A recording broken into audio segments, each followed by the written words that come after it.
All right, time for Tuesday Insights, the deeper dive into the meteorology behind the forecast. Look, one of the biggest things Danielle and I have been asked about so far this year, unquestionably, has been the dew point. Understandably, it's been a really humid year. And when you look at the dew point forecast, look, some of us already have a dew point in the 70s today. As a New England average, we're climbing up there anyway, and we're going to be there the next couple of days. Once we get to the end of the week and after a cold front comes through, then our dew point starts to fall, turns into this really comfortable, really beautiful weekend, by the way things are looking right now. And then you get out into next week, you build that dew point up again for the beginning to middle of the week, and it may fall again toward the end of the week. So look, as we bring in the increasing humidity, that clash of air, that new humid air brings plenty of moisture with it. You can see the feed that's coming up the coastline.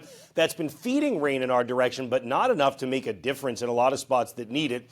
There have been some flash flood warnings out in parts of southern Maine over the course of the day. Of course, you can get all that from our app, right? Noises 1 degree outside, weather app. Make sure location and notifications are turned on. But the bottom line is you've got two different feeds of disturbances. The southern one that's bringing moisture with it and a northern one that's bringing energy. But if you're in the middle, you get split. And that's what's been happening for a lot of us. And we talked about this in the Insights video yesterday, didn't we? The fact that a lot of the folks who need that rain, central southern New Hampshire down to northern Mass, are going to get split. And indeed, look at the 24-hour rain amounts. A trace of rain in some spots like the Merrimack Valley.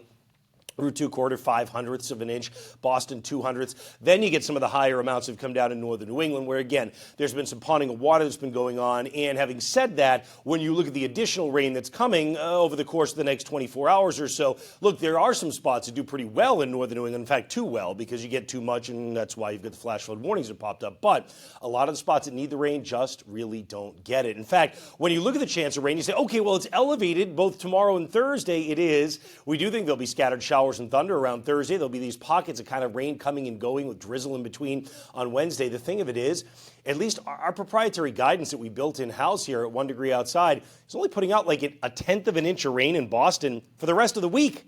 And you can kind of see why here. You've got that split that continues getting into the day tomorrow. Now, the best chance of getting some heavier downpours tomorrow is near the south coast, but particularly when you get onto the island and Nantucket. For the most part, many of us, yes, we do see showers that come and go in the morning, in the midday, and in the afternoon and evening, but you don't see anything here that's super heavy. The heaviest stuff is going to be New York State. It may wander into western New England by the time we get to tomorrow evening as some thunderstorms. Then we get into Thursday, actually 2 cold fronts. The second one is the one that means business. That arrives during the afternoon to evening. Look, there'll be scattered storms. There's even the chance that there'll be some scattered severe storms with that. There's enough energy in the atmosphere on Thursday, and you're changing the air pretty significantly, but that doesn't necessarily mean that everybody gets the rain that's needed. And in fact, as I mentioned, it looks like many of us really don't.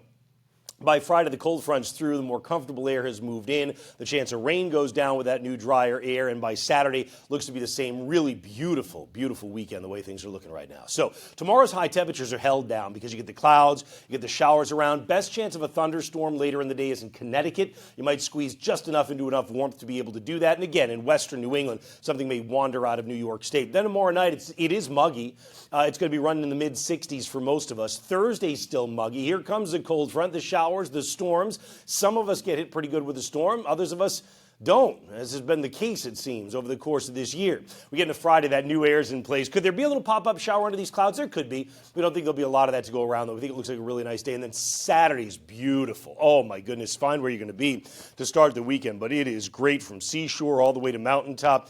We think Sunday looks really good, too. You want the 14-day forecast for your location? Go ahead and grab the app. Best thing to do is grab it on the App Store or Google Play by searching Noises 1 degree outside weather, and you'll be able to find it. That's how Insights looks for now. I hope you enjoy these deeper dives into the meteorology. Remember, all of our videos all the time at 1degreeoutside.com and on our Noises 1 degree outside weather app. Have a good one.